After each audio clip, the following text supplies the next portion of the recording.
नमस्ते, मैं पल्लवी हूँ और आप भारत एक नई सोच देख रहे हैं। बहुत समय पहले महापुरुष कबीरदास जी कह गए थे कि राम नाम की लूट है, लूट सको तो लूट लो। बस वही लूटने की कोशिश हो रही है। अब खबरें ये आ रही हैं कि जिसे आप आस्था का केंद्र मानकर अपनी मेहनत की कमाई का जो चढ़ावा चढ़ाते हैं। अब यहाँ पर ये बात तो साफ है कि राम मंदिर में रिक्शे वाला भी जाता है, मोची भी जाता है और हम और आप भी जाते हैं। इस महंगाई में जब आप भगवान को कुछ भेंट करते हैं ये सोचकर कि उनके दिए में काम आएगा, अगरबत्ती में काम आएगा, उनके पोशाक में, उनके भोग में ये पैसा चढ़ाया जाएगा। जब आप ये सोचकर चढ़ावा चढ़ाते हैं और आपको ये पता चलता है कि वो चढ़ावा राम जी को नहीं बल्कि किसी और को चढ़ाया जा चुका है, वो भी 1-2 रुपए का नहीं भाई साहब, करोड़ों का खेल खेला जा रहा है, तब बड़ा अजीब सा लगता है कि राम मंदिर में जो दान चढ़ता है उस दान में भी चोरी हो गई। तो अब हमारे साथ अमिताभ कुमार दास जी हैं, आप सामाजिक मुद्दों पर बात करते हैं। ये तो भैया आस्था का केंद्र वाली बात हो गई। हमें ये कहा गया था कि एक स्वर्णिम इतिहास लिखा जा रहा है। जब राम मंदिर की प्राण प्रतिष्ठा हुई थी, हम लोग तो वहां पे उस चीज को कवरेज भी कर रहे थे। कहा जा रहा था इतिहास में आज के दिन को, जो उस दिन अपनी उपस्थिति दर्ज करा ले रहा है, बहुत बड़ी पुण्य आत्मा है जो उस पुण्य धरती पर मौजूद है। तो वो जो चीजें दिखाई गई थी, वो चीजें जो बताई गई थी, बाद में धीरे धीरे पता चला कि जमीन का भी घोटाला था, पता चल रहा है दान का भी घोटाला है। तो ये जो इतने घोटाले पे घोटाले हुए जा रहे हैं, क्या कहेंगे अमिताभ कुमार दास जी, ये क्या है, ये क्यों है? आप देखिए, कहने के लिए तो कुछ बाकी नहीं रह गया है पल्लवी, क्योंकि ये इतना बड़ा कांड है। और फिर भी दो दो बातें मैं शुरू में ही कह देना चाहता हूँ। पहली बात तो बार बार ये आ रही है खबरें मीडिया में, 200 करोड़ का घोटाला, 200 करोड़ का। ये देखिए, 200 करोड़ से बहुत आगे का मामला है। ये कई हजार करोड़ रुपए का घोटाला है। 200 करोड़ तो इनके लिए रेजगारी है, चिल्लर है, चेंज है। ये घोटाला, पहली बात, कई हजार करोड़ का है। और दूसरी बात ये कि मुझे पूरा संदेह है कि ये जो घोटाला है इसके सूत्रधार कहीं ना कहीं उत्तर प्रदेश के जो माननीय मुख्यमंत्री हैं, आदित्यनाथ जी हैं। और अरे क्या बिना बात कर रहे मुख्यमंत्री, अरे मैं बोल रहा हूं और मैं स्पष्ट कर देता हूं चैनल पर कि ये मेरी निजी राय है, ये पल्लवी की राय नहीं है। इसलिए जो लीगल नोटिस भेजना हो मुझे भेजवाइए भाई। नहीं, मैं पल्लवी ये को इससे इसलिए जोड़ कह रही हूँ, रखिए। नहीं अमिताभ जी, मैं ये इसलिए कह रही हूँ कि योगी जी ऐसा क्यों करेंगे? वो तो बाल बच्चे वाले भी नहीं है। वो किसके अरे लिए देखो, लूटेंगे? आदमी कमाता है बाल बच्चों के लिए ना, परिवार के लिए। यही तो कहा जाता है, कह रहे वो तो संत आदमी है, वो क्यों इस तरीके की चीजें करेंगे? अरे अरे देखिए, शोले फिल्म में गब्बर सिंह की ना बीवी थी ना बच्चे थे, लेकिन पूरा शोले फिल्म में गब्बर सिंह लुटता ही रहता था रामगढ़ वालों को। तो लालच का कोई शादी और बच्चों से नहीं संदेह है, कोई रिश्ता नहीं है, है ना।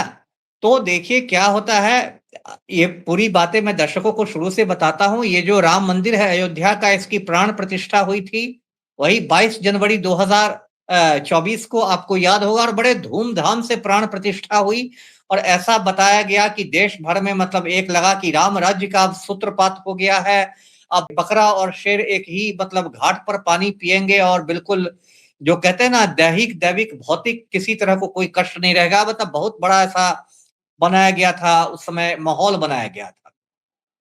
अब देखिए, उसी राम मंदिर में ये बात निकल रही है कि वहां जो चढ़ावा चढ़ता है, चढ़ावा का मतलब जो दर्शनार्थी वहां आते हैं, माना जाता है कि मोटा मोटी हर दिन अयोध्या के राम मंदिर में 1 लाख दर्शनार्थी आते हैं, ये एवरेज है। और यदि खास खास समय जो धार्मिक आयोजन रहते हैं, मान लीजिए प्रयागराज में कुंभ मेला रहता है या माघ मेला रहता है, तो उस समय बहुत सारे लोग कुंभ मेला और माघ मेला के बाद में फिर ये अयोध्या भी चले जाते हैं। तो इतने लोग जब चढ़ावा रामनवमी, चढ़ाएंगे, जी जी, रामनवमी, रामनवमी रामनवमी बहुत। जी। तो ये सब में देखिए क्या है कि बहुत बड़े पैमाने पर चढ़ावा चढ़ता है। अब ये बात देखिए, 7 जून को ये चोरी की घटना समझिए प्रकाश में आई है। 7 जून को, आज से 10 रोज पहले।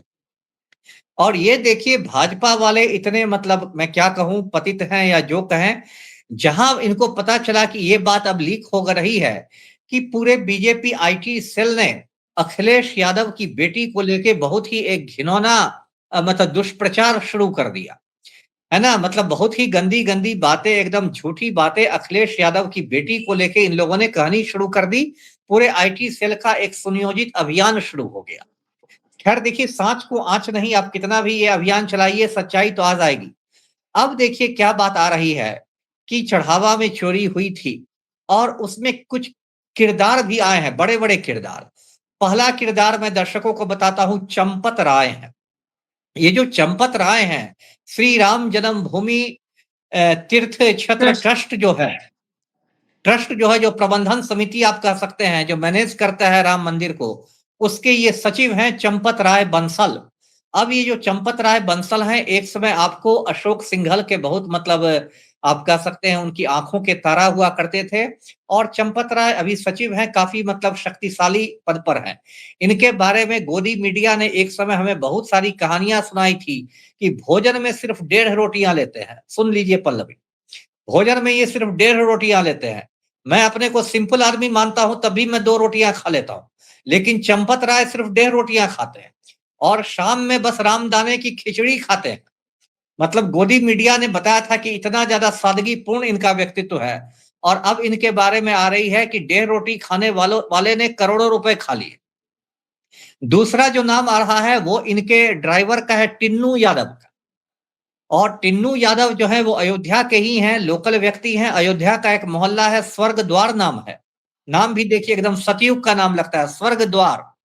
और टिन्नू यादव लगभग 15-20 हजार रुपए की मंथली सैलरी पर ड्राइवर थे चंपत राय के यहाँ। और इन्होंने करोड़ों की संपत्ति अर्जित की है। अयोध्या का जो हवाई अड्डा है उसके पास इनका 70 कमरों का हॉस्टल, इनकी बहुत सारी लग्जरी गाड़ियां हैं। और आज जब मैंने टीवी पर इनकी सफाई सुनी तो मेरी आंखों में समझिए आंसू आ गए।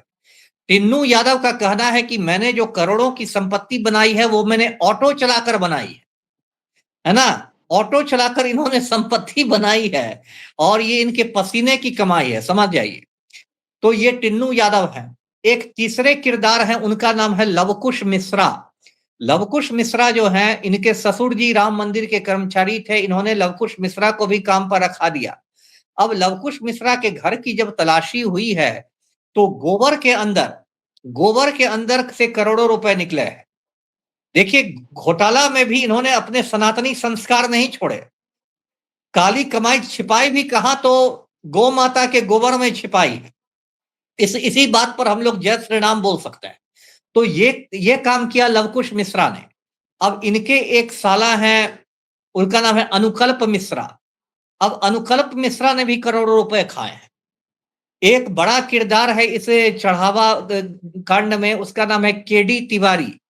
अब ये जो केडी तिवारी हैं, इनका काम था गहनों को तोलना, क्योंकि बहुत सारे जो चढ़ावा चढ़ते हैं वो नकद के रूप में नहीं बल्कि आभूषणों के रूप में रहते हैं, सोना चांदी वगैरह। तो केडी तिवारी का काम था कि उन गहनों को तोलना और फिर ट्रस्ट में उसको जमा करना। अब तिवारी जी इतने बड़े राम भक्त थे कि मान लीजिए 5 किलो सोना मिला किसी दिन, तो ये 1 किलो तो जमा करते थे, 4 किलो ये हजम कर जाते थे। ये तिवारी जी का काम था। एक नाम आ रहा है सोमेश आनंद का। सोमेश आनंद जो है वो गोपाल राव ट्रस्टी के सगा भतीजा हैं और पिछले 1.5 साल में इन्होंने 50 बार दक्षिण भारत की यात्रा की।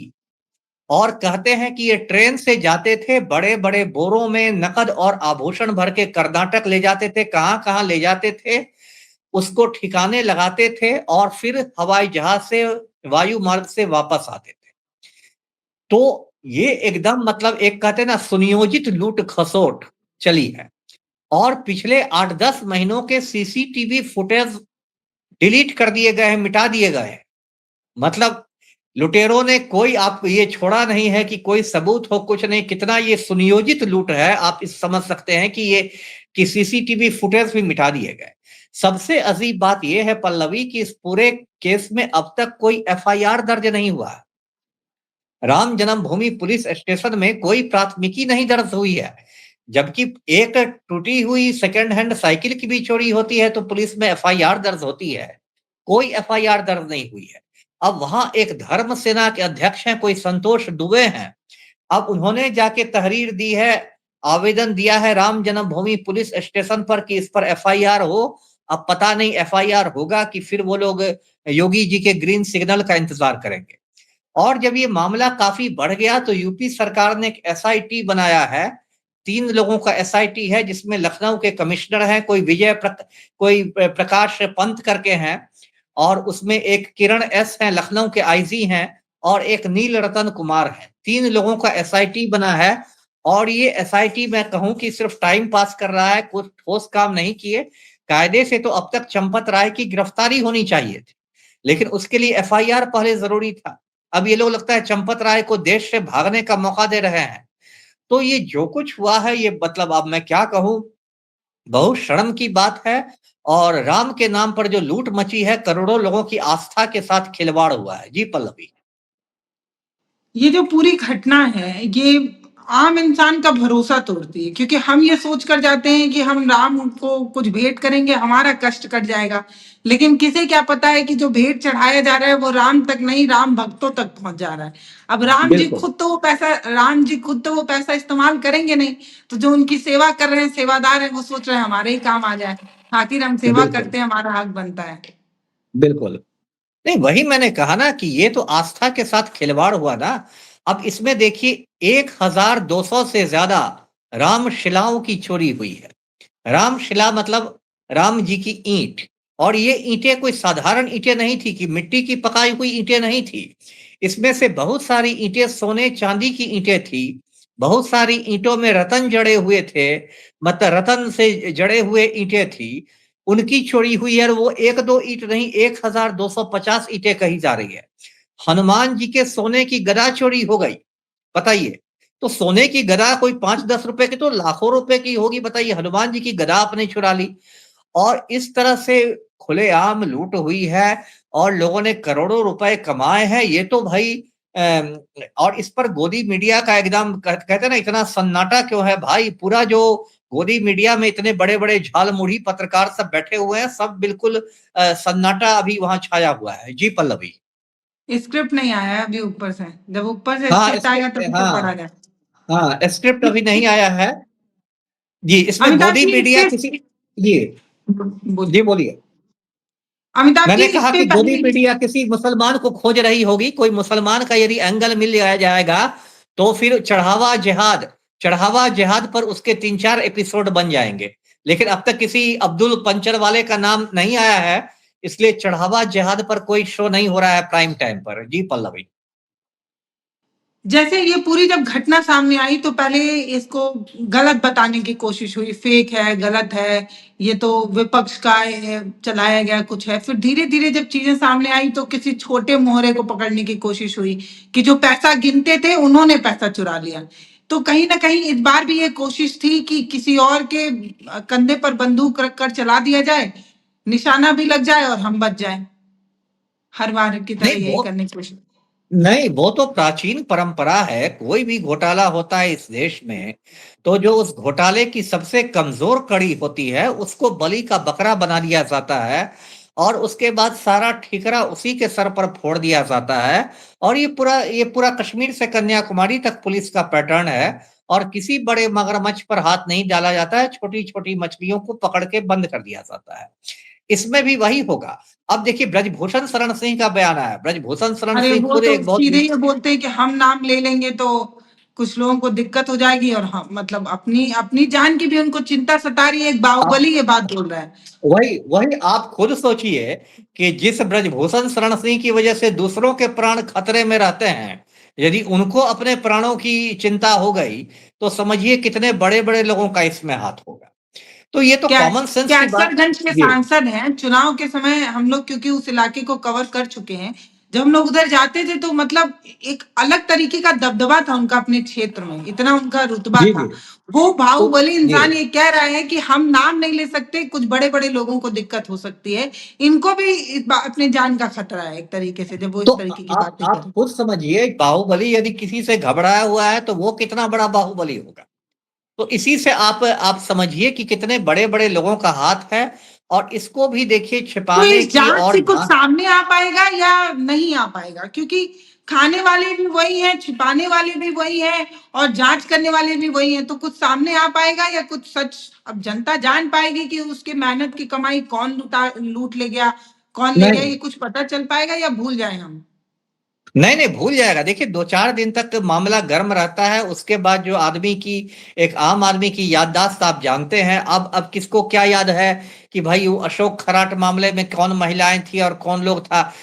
घटना इतनी तेजी से घटनाएं होती रहती है ना, फिर कोई नई घटना लेके आ जाएगी, फिर सुबह से शाम तक लोग उसके पीछे रह जाएंगे, और इसके पीछे फिर कहीं मतलब ये ठंडे बस्ती में मामला चला जाएगा। लेकिन पहली बात तो सरकार को इस पूरे ट्रस्ट को भंग करना चाहिए, तत्काल प्रभाव से भंग करना चाहिए। और अब तो यहाँ तक बात आ रही, पता नहीं, मैंने अभी सत्यापित नहीं की बात की, ज्ञानेश कुमार जो मुख्य निर्वाचन आयुक्त हैं वो भी राम मंदिर ट्रस्ट के सदस्य हैं। अच्छा। अभी भी, अभी उसके वेबसाइट पर उनका भी नाम दिखाया जा रहा है। अब हो सकता है सदस्य नहीं रह गए हो, लेकिन वेबसाइट को अपडेट नहीं किया गया हो, लेकिन सच में ये वो सदस्य हैं, तब तो ये एकदम सर पीट लेने वाली बात है कि जो संवैधानिक संस्था है जिसका काम निष्पक्ष चुनाव कराना है, वो आदमी राम मंदिर ट्रस्ट में बैठे हुए हैं। तो ये एक अजीबोगरीब स्थिति है। अभी देखिए, मेरी समझ में समाजवादी पार्टी को चाहिए, अखिलेश यादव को, कि वो बिल्कुल इस पर मतलब आक्रामक हो जाए, और ऐसा आक्रामक हो कि यूपी के चुनाव में ये सबसे बड़ा मुद्दा रहे। इन लोगों ने अखिलेश यादव को इतना अपमानित किया कि टोंटी चोर है, टोंटी चोर है, टोंटी चोर है, क्या है, मतलब लगा कि उन्होंने पूरा मतलब क्या कर दिया हो, है ना? इन लोग का लेकिन पूरा एक अभियान के तहत टोंटी चोर करके उनका नामकरण किया गया। तो आप कम से लोग कम कौन दान कितने पेटी बड़े, चोर तो नहीं है ना? बिल्कुल दान दान पेटी। दान पे दा, दान पेटी चोर नहीं है। और आप सबको रामद्रोही का प्रमाण पत्र बांटते रहते हैं भाजपाई लोग। जो लोग इनकी विचारधारा से सहमत नहीं होता, सब लोग रामद्रोही हैं। तो इससे, लेकिन आपसे बड़े रामद्रोही कौन है जो मंदिर के ट्रस्ट में बैठ के राम जी का चढ़ावा खा रहे हैं, हनुमान जी की गदा चुरा रहे हैं और रामशिला की चोरी कर रहे हैं। आपसे बड़े रामद्रोही तो मैं किसी को नहीं देखता हूं। जी पल्लवी। एक तरफ एक अमिताभ जी एक नैरेटिव बनाया जाता है, जैसे कि जब राम मंदिर मंदिर का उद्घाटन हो रहा था, हम लोग तो क्योंकि फिर वहां ग्राउंड पे कवर किए तो हमें पता है, वहां पे जो मजदूर थे जिन्होंने उस राम मंदिर को बनाया था, उसमें से एक मजदूर फूट के रो रहा था। मतलब इसलिए रो रहा था क्योंकि उसने कई दिन मेहनत की थी, सिर्फ इसलिए कि जिस दिन इसका भव्य उद्घाटन वगैरह होगा वो अपनी आंखों से देख पाएगा, उस दिन को महसूस कर पाएगा। आपको आपको बता रही मैं, 72 घंटे पहले ही मजदूरों को हटा दिया वहां से, क्योंकि वहां पे वीवीआईपी आने वाले थे, बड़े बॉलीवुड स्टारों को बुलाया जाने वाला था। तो इस तरीके से इसको इतना सुंदर, इतना अच्छा, इतना प्यारा दिखाया गया, या इतना भव्य दिखाने की कोशिश की गई। इसके पीछे जो तस्वीर थी उसे छुपा लिया गया। जमीन जमीन का अपना अलग विवाद है कि इतनी सस्ती जमीन थी, कुछ घंटे के अंदर इतनी महंगी हो गई। तो ये जनता तक ये चीजें पहुंच नहीं पा रही हैं कि आप जिसे भगवान मानकर, वहां पर आस्था मानकर आप चढ़ा रहे हैं, वो उन तक पहुंच नहीं पा रहा है, वो कोई और लूटे जा रहा है। इस तरीके की खबरें दिखाई नहीं जाती हैं। सबसे ज्यादा दुख की बात यही है कि वो आम आदमी कितना परेशान है, लेकिन उसके बावजूद भी वो अपनी फटी वाली जेब को नहीं सिला पा रहा है। इतनी मुश्किल में फटे कुर्ते में भी वो जाता है, वहां चढ़ावा चढ़ाता है कि उसका दुख कटेगा। तो ये बड़ी समस्या है। इस तरीके की खबरें बड़ी अच्छे तरीके से मैनेज हो जाती हैं, और जो इसको दिखाता है वो विपक्ष से या तो फंडेड हो जाता है, या तो वो राष्ट्रद्रोही, देशद्रोही, और अब तो एक नया शब्द चल गया है कि सनातन विरोधी है। तो जो राम पर सवाल पूछेगा वो सनातन विरोधी है सीधे।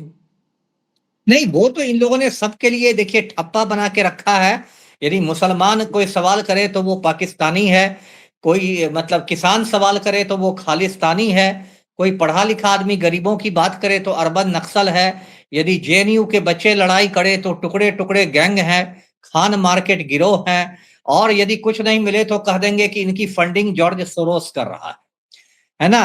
तो ये इन लोग के कुछ ठप्पा बनाए हुए हैं और यही ठप्पा पर काम होता है। लेकिन देखिए, मैं अभी भी कहता हूं कि इस देश में तो देखिए हर क्षेत्र में माफिया है, शिक्षा माफिया है, बालू माफिया है, ट्रांसपोर्ट माफिया है। लेकिन आज की तारीख में ये मुझे मंदिर माफिया जो है ये सबसे खतरनाक लग रहा है, क्योंकि इसने लोगों का भावनात्मक दोहन कर रखा है। बाकी माफिया से तो तभी लोग नफरत करते हैं कि भाई बालू माफिया है, दारू माफिया है, लेकिन मंदिर माफिया में तो ऐसे ऐसे लोग बैठे हुए हैं जो बिल्कुल संत महात्मा का वेश बना के बैठे हुए हैं, और भगवा चोला पहने हुए हैं, और लोगों की भावनाओं के साथ खिलवाड़ कर रहे हैं, रुद्राक्ष की मालाएं पहन के, बड़ी बड़ी दाढ़ियां बढ़ा के। तो ये तो बहुत एक मतलब चिंता की बात है कि मंदिर माफिया से कैसे लोगों का विश्वास हटाया जाए। जी।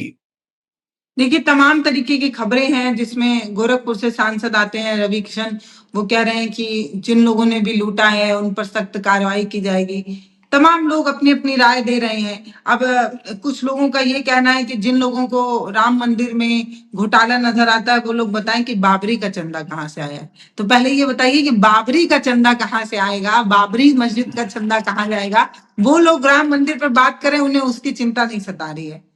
ये बोल रहे हैं ब्रिजेश पाठक कि बाबरी मस्जिद के बारे में कहिए, बाबरी मस्जिद का जो चंदा है वो कहाँ से आएगा, इसके बारे में बताइए, वो कहाँ गया?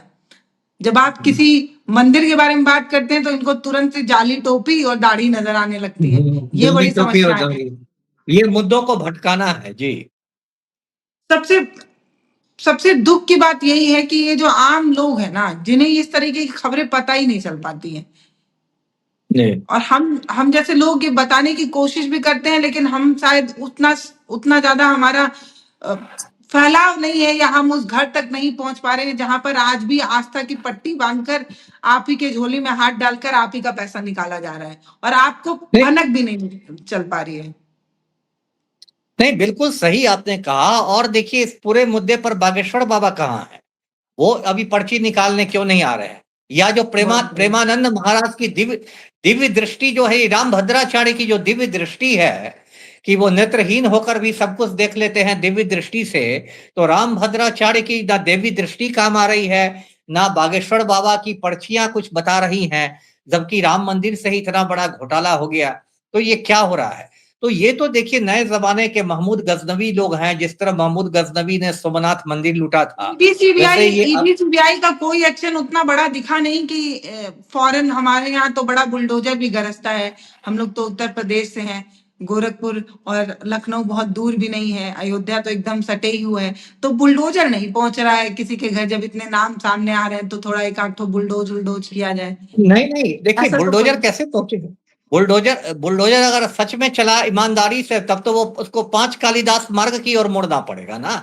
तो इसलिए ये दिक्कत है ना, ईमानदारी से यदि बुलडोजर चला तो इसकी चपेट में हमारे बुलडोजर बाबा खुद आ जाएंगे। तो इस पर बुलडोजर भी नहीं चलेगा, इस पर कुछ नहीं होगा। ये सिर्फ बयानबाजी कोई कि आप बोले कि बाबरी मस्जिद का चंदा कहाँ से आता है, तो इसका चंदा कहाँ से आता है, मुद्दे को भटकाने की कोशिश की जाएगी। और हो सकता है इसमें 1-2 लोगों की रहस्यमय मौत भी हो जाए, है ना? जैसे बाबा लालदास, आपको याद होंगे, जो अयोध्या के बहुत शुरुआती महंत थे, बाबा लालदास की हत्या हो गई थी। वो विश्व हिंदू परिषद के एजेंडा पर चलने के लिए तैयार नहीं थे। तो मुझे लगता है 1992 या 93 में बाबा लालदास की हत्या करवा दी थी इन लोगों ने। तो इसमें भी यदि कोई ऐसे रहेंगे किरदार जो बहुत लोगों के बारे में जानते रहेंगे, पता चला कि एक दिन उनकी किसी दुर्घटना में मौत हो गई, तो मंदिर माफिया किसी हद तक जा सकता है अपनी चीजों को, अपने पापों को छिपाने के लिए। जी पल्लवी। आपका बहुत धन्यवाद। हम कोशिश ज़रूर कर रहे हैं कि इस तरीके के मुद्दों पर चर्चा हो, जो जनता की आँखों पर जो पट्टी लगी हुई है, उसे उतारने की कोशिश हो। हम ये मानते हैं कि ये जो संसाधन हमारे पास हैं, बहुत सीमित हैं, लेकिन तब भी हम जो सच है, उसको दिखाने की कोशिश करेंगे। जितने लोगों तक पहुँचे, उन लोगों को जगाने की कोशिश करेंगे। अमिताभ जी, आपका बहुत-बहुत धन्यवाद अपना समय देने के लिए, इस तरीके के मुद्दे पर बात करने के लिए। और अब ये जो बुलडोज़र यूपी में गरजता था, अब सम्राट चौधरी जी बोले हैं कि जो माफिया हैं, वो या तो बिहार छोड़ दें या फिर उन्हें दर्शन कराया जाएगा। तो आप अमिताभ जी, आपको डर नहीं लगता है? हमारे यहाँ तो बहुत कम लोग अब बोलना बहुत कम कर दिया है लोगों ने। आप कैसे बोल ले रहे हैं इतना? आपको डर नहीं लगता है? अरे, मैंने सर पर आपके घर कफन का बांध एड्रेस लिया है। नहीं पता है क्या सम्राट अरे, जी को? एड्रेस तो मैट्रिक फेल मुख्यमंत्री को मालूम ही है, लेकिन जब किसी ने सर पर कफन बांध लिया हो तो उसको चुप करना फिर बहुत मुश्किल हो जाता है। जी। बहुत-बहुत धन्यवाद अमिताभ जी आपका। इस तरीके के मुद्दे पर बात करना बहुत ज़्यादा ज़रूरी है। हालाँकि ये बहुत रिस्की है इस तरीके के मुद्दे पर बात करना, क्योंकि जो भी सच बोलता है, सच कड़वा होता है, लेकिन चर्चा करना बहुत ज़रूरी था। आपका बहुत धन्यवाद।